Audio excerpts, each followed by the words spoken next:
Welcome back, everybody, to 31 70s horror movies for Halloween, where I count down my favorite horror movies from the 1970s. So we're at number 25, and the movie I have in this spot is The Town That Dreaded Sundown.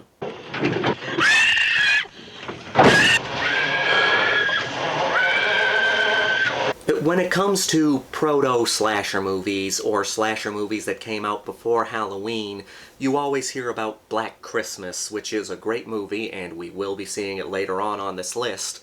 But you also have some great ones like Alice, Sweet Alice and The Town That Dreaded Sundown, which don't get talked about as much. And that's a shame, because they really should.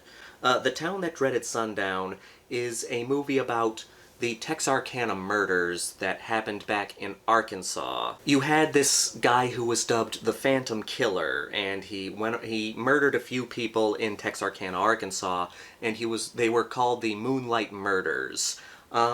This is a retelling of those events.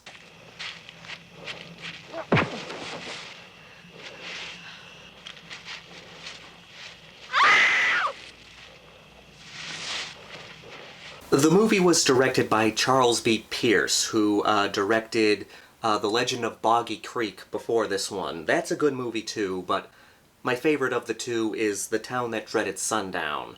What I really like about this movie is most of the time when you're dealing with a killer in a horror movie, they're an outsider. They're someone who is sort of rejected by society. They're far away from society.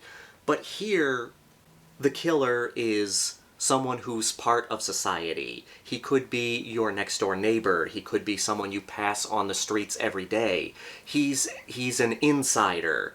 And that, for me, makes for a very creepy story.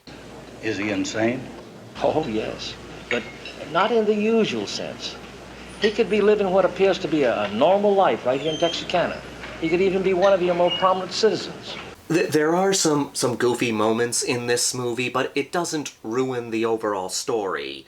It captures this feeling of a quiet town being invaded by some horrifying force. It's like if an episode of The Andy Griffith Show was invaded by a serial killer. The kills in this movie are very effective. They're not overly flashy like in other horror movies. They're just raw. It's not flashy violence, it's just violence.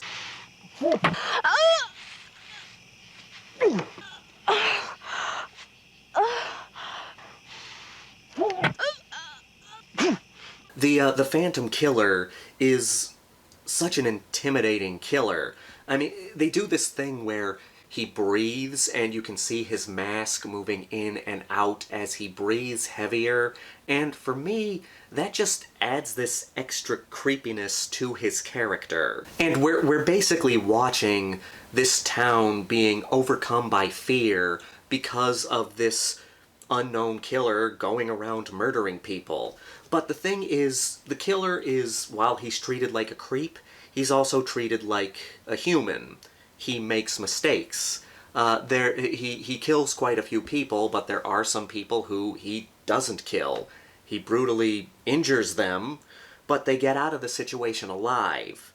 And for me, that makes it a little more realistic. And by making it a little more realistic, it kind of hits you a little harder.